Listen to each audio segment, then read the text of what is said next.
Welcome back. This is Let's Make a Game. Over the last few videos, I've been showing you different places where you might find artwork for use in your game. In this video, I'm going to show you a few very simple ways that you can edit the artwork that you get in case it's not quite right.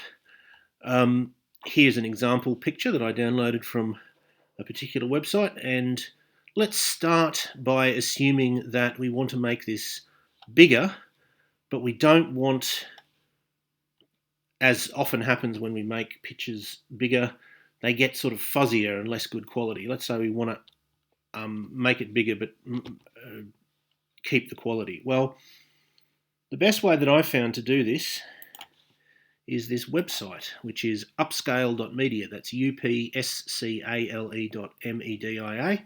I will put a link in the description of the video. It's very simple to use. We just choose upload the image. It gives you various options. For some reason, it gives you the option. Sorry, it's still processing. Okay. For some reason, it gives you the option to upscale to 1x, which is a bit weird, 2x or 4x, and it gives you the option to enhance quality, and by default, it's off. Why would you ever have enhanced quality off? I don't know. So you would choose on. You can sort of zoom in and it'll show you examples of what it'll look like when it's done. And having made our choice, we choose download image. For me, it will download straight into the downloads folder. If you're on a different system, it might give you the option to choose where you want to put it or something. But anyway, so we've got this new version.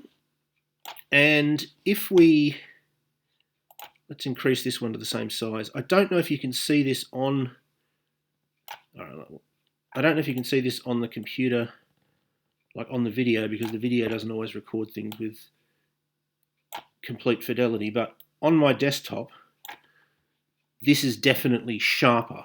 The one on the right, the transformed one, when they're displayed at the same size, the one on the right has definitely got sharper lines. The one on the left is definitely sort of fuzzier. So it does what it does, and it does it, I think, quite simply. Now let's say that instead of wanting to make it bigger, you want to make it smaller. That's probably going to be more common, I reckon. We'll go to, sorry, I went to the wrong place. Let's go to this website, GIMP.org, GIMP.org. Again, that will be linked in the description. GIMP is a free clone of Photoshop, and it's very full-featured. There's heaps that it can do. I'm not going to show you, a tenth of what it can do today. I could have a whole channel about GIMP quite easily. But basically anything that Photoshop can do, it can do. Again, it's very simple. There's a button to download, and then it gives you the option of whether you want Linux, Mac, or Windows. You can download directly, or you can download via a BitTorrent. I think the option to download via a BitTorrent is because it's quite a big download, and in case you've got a slow connection, you might want to download a little bit and then come back to it later. I'm not going to show you the download process because it's the same as any other program. You just download and then click on what you download, and that'll install it for you. This is what it looks like when you open the program, and let's learn some very simple operations we can do with this. We'll upload example. Let's say we want to change the size. We can choose image and scale image, and it'll give us the current dimensions, which is 400 by 400. We can change those dimensions thus. If we wanted to stretch it, if we wanted to make it non-proportional, you can click that, and you might go 300 by 600 or something, but that'll make it sort of weird and stretchy, so I wouldn't recommend. In most cases, it's probably not something you'd want to do. You can work with pixels, feet, and yards and centimeters. I don't know why you'd want to do that, but you can if you want to. So let's say we want to make it 200, which is half its current size. We choose scale and it very quickly shrinks it down, and we can then save that as, or we can export it as. If we have a JPEG and perhaps you want everything to be .png files, I personally tend to make everything PNG files because I think they seem to be slightly better resolution, and we can just export it, or we can, as I say, we can save as. You can overwrite the original. Not a very good function. I wouldn't recommend doing that, but you can do it if you want to. Now, you could, if you wanted to, scale it to be bigger. So thus, but that will be fuzzy, right? That'll be, you can always undo stuff, so don't worry. If you, I think overwrite you can't actually. It's a that option. If you do it, it's done. You can't undo it. So it's not a particularly good option to give people, but anyway, they do it. So beware of that. You might have to download things again if you accidentally do that. You can make it bigger, but making it bigger in that way makes it fuzzy. It makes it not as good resolution. And if you care about that, which you probably should, because you can increase it easily using the upscale.media. You should avoid doing that. I'll show you one more thing. As I say, this is a full-featured program, and if you really want to get into manipulating it, you can draw on this. You can apply different filters to make it look different. You can tweak the colors, etc., etc. But I'm not going to sort of show you that, because that's not the focus of this channel. I'll show you one more thing, which is, let's say we want to pick. We don't want to shrink it.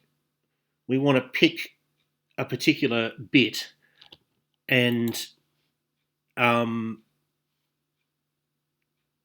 crop it to that. Well, there's a few ways you can do it, but I'm going to show you one particular way, which is canvas size. Let's say we just want the tiger. We don't want the girl. We could try doing 200 by 200, and it shows you a little square there, and then we can move the picture around, and then we just have the tiger.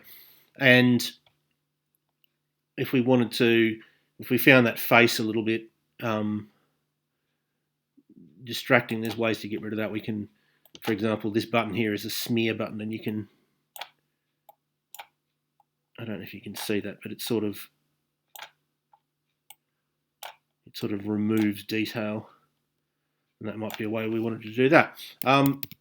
Other ways we can do that, I'm just undoing now. Get back to where we were.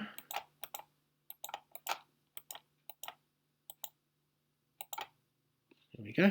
Another way to do the same thing is this sort of dotted